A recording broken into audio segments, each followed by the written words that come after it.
It started with a toothbrush. Not mine. Not his. A bright pink one in the guest bathroom, left just carelessly enough that it wanted to be found. The kind of mistake that doesn't happen by accident unless it's meant to test something. Or someone.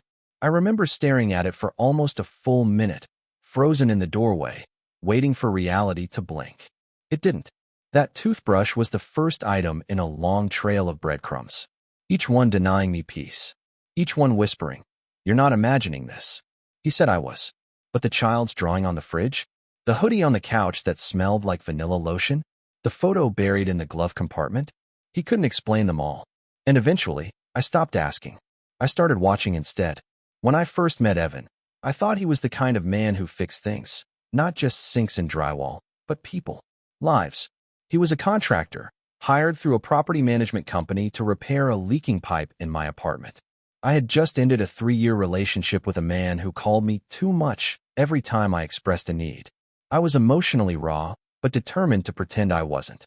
Evan arrived at my door with a calm demeanor and work-worn hands, and for reasons I couldn't explain, I felt instantly safe. He worked quickly and neatly, barely spoke unless necessary. There was a quiet competence in the way he moved that made it easy to imagine him handling a crisis without panic, just muscle memory and focus. When he was done, he told me the pipe wasn't the only issue. I had a slow leak in the ceiling that would worsen over time. Could have led to mold, he said. Glad I caught it. I thanked him, and he gave a small nod. Nothing flirtatious, just a polite acknowledgement. Still, I felt something unfamiliar settle inside me, a mix of curiosity and peace. He left without lingering, but when I found his card tucked under my coffee mug the next morning with a note, "Call me if it leaks again," I felt a flutter of something I hadn't felt in years. Anticipation. Our first date wasn't planned. I called to thank him again, and he offered to grab coffee. Said he was already nearby. We talked about surface-level things at first, his work, my job in editorial, favorite restaurants in the area. He was careful with his words, slow to offer personal details. But when he did, they always felt earned. I learned that he'd grown up taking care of his younger siblings, that he'd once owned a dog that died suddenly of cancer, that he didn't like social media because it turns people into brands. There was no love bombing, no whirlwind.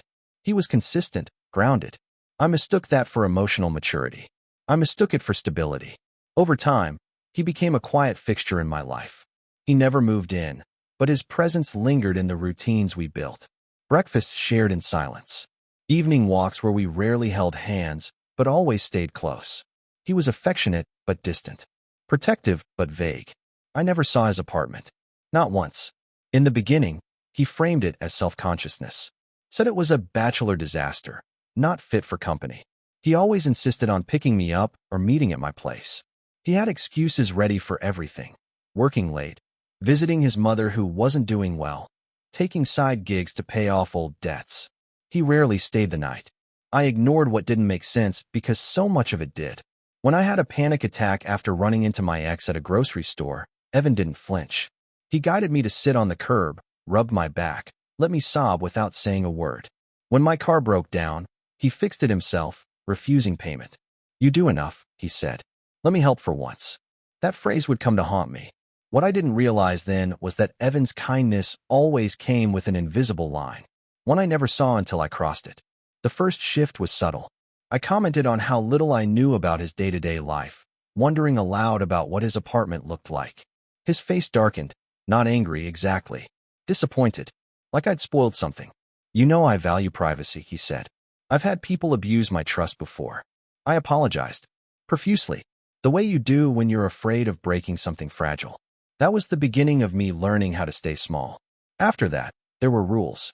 Not spoken, but felt. Don't ask too many questions. Don't expect too much of his time. Don't make assumptions about where you stand. He never said I was his girlfriend. He didn't introduce me to friends. When I asked if we were exclusive, he tilted his head like I'd asked something childish. "Of course," he said, with a note of weariness. "You know how I feel." Except I didn't. But I nodded, and I stopped asking. Still, I was convinced he was good. Better than what I'd known. He never raised his voice. Never threatened me. Never belittled me out loud. Instead, he made me doubt myself. I began to journal, just to track moments that confused me. Once, he canceled dinner because he had a migraine, But later that night, I saw a tag from a friend of a friend on social media. He was at a concert. Another time, I noticed a charge from a florist on our shared grocery receipt. I never got flowers. When I asked about these things, he would look at me with such sadness. "I don't know why you keep turning this into a fight," he'd say. "Are you trying to find problems?" And then he'd withdraw. Not storm out or yell, just become quiet. Distracted. Gone. So I started apologizing first. I told myself that I had issues with trust, that maybe I was projecting, that the discomfort was mine to manage. After all, Evan never hit me, never called me names, never cheated, at least not in a way I could prove. He was just secretive, just tired, just busy, just not really there. But he always came back. With groceries, with jokes, with small signs of care that felt like home. I stayed because I thought I was lucky. I stayed because I thought I was loved. I stayed because I didn't know, yet, that love shouldn't feel like walking through fog, hoping not to trip over a lie you can't name. I stayed because I had given him the most fragile version of myself, and I didn't think I could take it back without shattering. Then came the night I found the hoodie. It was draped casually over the back of a chair in the corner of my living room. Pink, soft, too small for him. It smelled like vanilla and drier sheets and something faintly floral. I stared at it for minutes before I touched it. I picked it up like it might be evidence in a case I was building against myself. I confronted him about it. He raised an eyebrow, shrugged. "Must be yours," he said. It wasn't. I knew it wasn't. But I said nothing. Because if I insisted, he'd accuse me of spiraling. And if I let it go, he'd reward me with normalcy, movie night, a quick kiss, another story I could choose to believe. But the fog was lifting. And every time I closed my eyes, I saw that hoodie. That would come later. Right after I found the drawing on the fridge. The drawing was done in crayon, wild, uneven strokes of color across cheap printer paper. A stick figure with a red shirt stood beside a taller one with scribbled black hair. A heart hovered above them, floating and innocent. Beneath, in shaky, deliberate letters, "Me and Daddy." It was pinned under a strawberry-shaped magnet I had never seen before. That morning, Evan had asked me to move his truck. "Street sweeping," he'd said, while towel-drying his hair and tossing me the keys like it was nothing. That simple gesture, a key, a vehicle, a request, should have meant trust. Instead, it became the moment the floor gave out beneath me. The drawing wasn't buried or hidden. It was folded neatly in the glove compartment, nestled between a pack of unopened gum and a crumpled receipt from a children's store. The receipt listed size 5T pajamas with cartoon animals on them. The address printed on it wasn't familiar. The name on the card, Clarissa Moore, wasn't mine. My hands trembled as I unfolded the paper. My pulse thudded somewhere behind my eyes, hot and heavy. My mind didn't want to catch up with what my body already knew. I put everything back exactly where I found it. Smoothed the paper. Closed the compartment. Sat there with my hands on the steering wheel, staring through the windshield, feeling the temperature in the truck change around me. Later that evening, I asked him, softly, carefully, if he ever wanted children.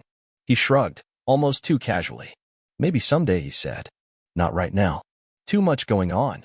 Too much going on." The phrase followed me to bed like a ghost. I lay awake, staring at the ceiling, the air above me seeming to tremble with unspoken truths.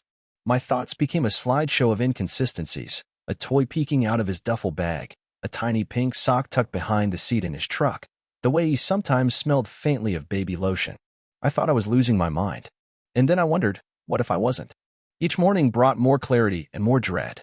The world around me hadn't changed, but I had. I started seeing with new eyes. Every detail was a potential clue. Every gap in his story was a doorway to another lie. Once, I found a children's birthday card in his glove compartment. No envelope. Just a glittery cartoon unicorn with the words, "To my sweetest girl." Inside, it was signed, "Love you always, Daddy." The breath left my lungs in a silent rush. My chest tightened, then folded in on itself. I didn't confront him. I didn't even tell a friend. Instead, I began a quiet collection. I became a curator of inconsistencies, a gatherer of shadows. I took photos of receipts, copied addresses, recorded license plate numbers, and saved them in a private folder labeled something benign like groceries. Evan noticed the shift, I think, but not enough to care. If anything, he seemed pleased with my silence. He took it for docility, for trust. That's how men like him thrive, by mistaking compliance for devotion. He brought over a bottle of children's cough syrup one evening, setting it on my bathroom shelf like it belonged there. Said he'd picked it up for a coworker's kid, casually, like mentioning the weather. I nodded and tucked the bottle into a drawer. The label said bubblegum flavor. I stared at it for a long time. I stopped asking questions. But I didn't stop watching. His lies were tidy, nearly airtight, but small things slipped through. A duplicate set of keys I found in his jacket pocket. An unfamiliar contact name on his phone, just C. When I asked who it was, he said it was a client. I didn't push. I knew better than to interrogate. Instead, I followed. One Friday night, I waited until he left my apartment. He said he was heading home to rest. I gave him a half smile, kissed his cheek, and locked the door behind him. Then I grabbed my coat and followed 10 minutes behind. He didn't drive toward his supposed neighborhood. He turned instead down a series of quiet streets, through neighborhoods I didn't recognize. After about 20 minutes, he pulled into the driveway of a modest yellow house. The porch light was on. A child's scooter leaned against the steps. Stuffed animals were visible through the front window. He stepped out of the car and didn't knock, just pulled out a key and let himself in. I sat in my car across the street, parked in the shadows. Time moved differently there, thicker, slower. I stared at the glowing windows like they were scenes from someone else's life. At one point, I saw a movement inside. A woman, barefoot, in a worn t-shirt, carrying a laundry basket. She smiled at someone I couldn't see. Then came the child. A little girl with dark curls and sleepy eyes toddled into view. She clung to the woman's leg, and when Evan entered the room, coffee mug in hand, she reached for him. He lifted her effortlessly. He kissed the woman's temple. He laughed. I watched until the windows went dark, until the porch light clicked off, until there was nothing left to see but my own reflection in the glass. My hands were clenched around the steering wheel, bloodless and white. I was numb in a way I didn't know how to explain, even to myself. I didn't cry. I didn't scream. I just drove. The street blurred behind me as I made turns I didn't remember. I found myself back at my apartment with no memory of getting there. I sat in my car, engine off, watching the condensation bloom on the windshield. I had always believed that heartbreak would feel like something shattering. Loud. Irreversible. But this was quieter. A slow disintegration. My entire reality dissolving grain by grain. The next morning, he texted me. Miss you already. You're good for me. I stared at the screen until the words lost meaning. What was I to him exactly? A reprieve from fatherhood? A weekend hobby? An alternate version of himself he could slip into when he tired of the truth? I didn't reply. I turned off my phone. And then I picked up my journal, opened a new page, and at the top I wrote, he lives two lives. I am not in the real one. That was the first time I admitted it without flinching. It would not be the last. I didn't sleep for 2 days after that night. Sleep became a luxury my nervous system could no longer afford. Every time I closed my eyes, I saw Evan holding that little girl. The ease, the certainty, the fraud. Something in me ruptured. Not like an explosion, not loud, but like a fault line quietly shifting, realigning everything I thought was solid. I began to piece together the architecture of his other life. The cracks were there all along. I just hadn't known where to look. He had routines I had never questioned, site inspections, weekend errands, phone calls he stepped out to take. Now, I laid them out like forensic evidence. His absences, his vague stories, the repeated avoidance of intimacy that went deeper than emotional restraint. It wasn't detachment. It was scheduling. He wasn't distant. He was double booked. I drove back to the yellow house 3 more times. Never parked in the same spot. Never at the same time of day. I became a ghost hovering outside someone else's home, watching from a distance as my partner kissed a woman I didn't know and picked up a child who shared his eyes. The house was ordinary. A sloped roof, white trim, a yard full of neglected toys and evidence of real life. I watched them fold laundry through the window, eat takeout, laugh. She smiled at him like he was hers, and he smiled like he agreed. Once, she walked out to the curb with the little girl, buckling her into a booster seat in the back of his car. The same back seat where I once left my scarf. He never mentioned finding it. I started documenting everything. Not because I didn't believe myself, but because I knew he wouldn't. And maybe, at some point, I'd start doubting again. I needed a record. A memory outside of memory. I took photos of the house, of Evan's car in the driveway, of the woman and child stepping into the sunlight. I tracked dates and timestamps. I printed receipts. Saved screenshots of text messages that now read like bad fiction. I collected fragments, evidence of a narrative I had been edited out of. At night, I stayed up organizing it all. I made folders, charts, tabs.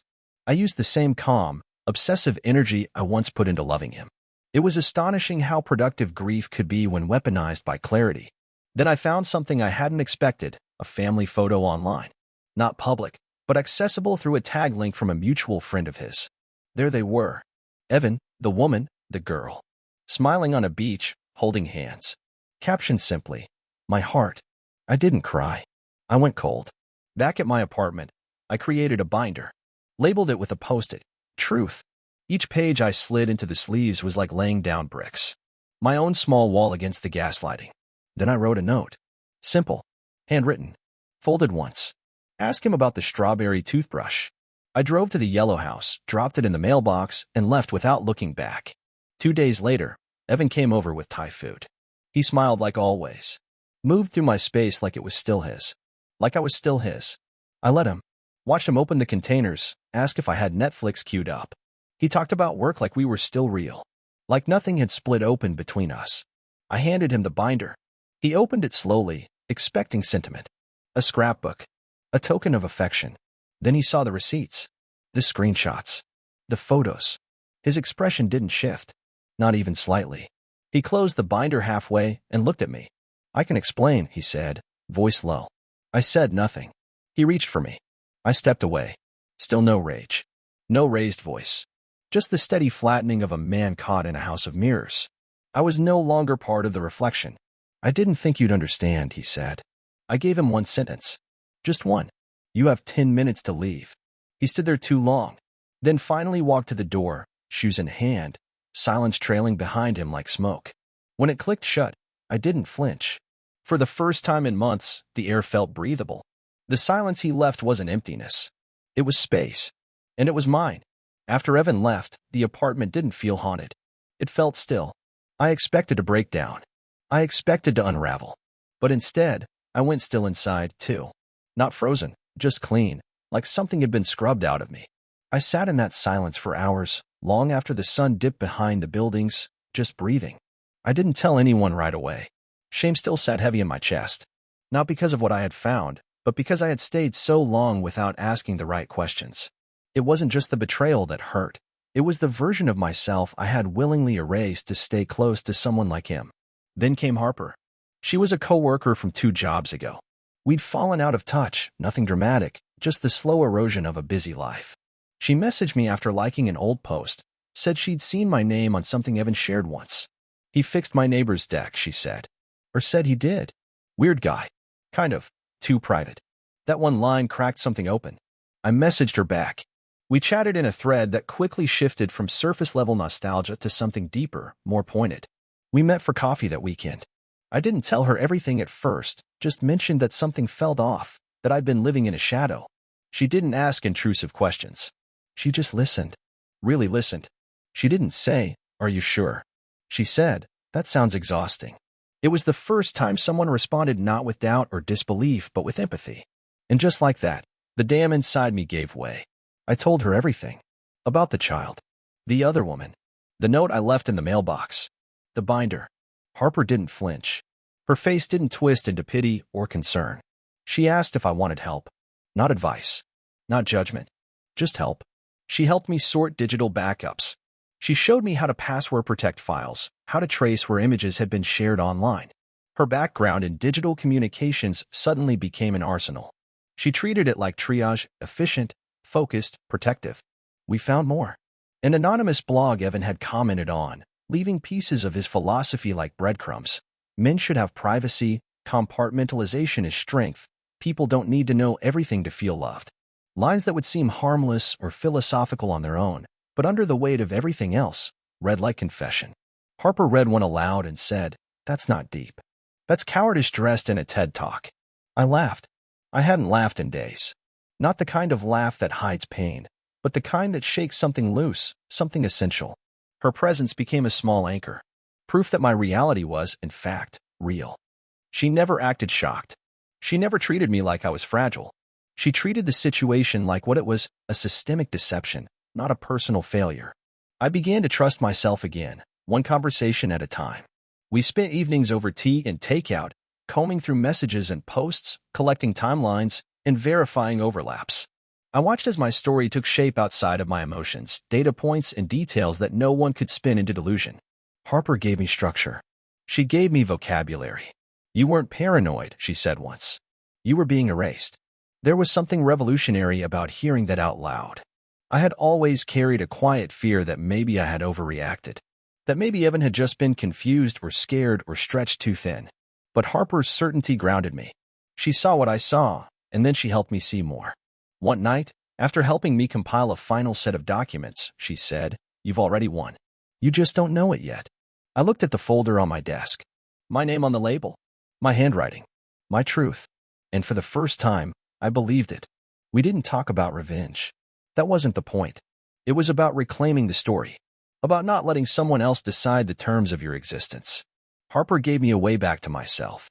And that might have been the most radical thing anyone had ever done for me. The plan didn't unfold all at once. There wasn't some climactic moment of public humiliation or explosive confrontation. That wasn't the justice I wanted. What I wanted was precision. A correction. A clean severing. Harper helped me compile the final dossier, time-stamped receipts, overlapping timelines, photos, phone records, even quotes from the blog he didn't know we'd found. The truth was there in black and white. Measured. Clinical. Sharp. I didn't want to shout. I wanted silence so loud it echoed. I printed 2 copies of the binder. Not because I was afraid one might get lost, but because justice needed 2 fronts.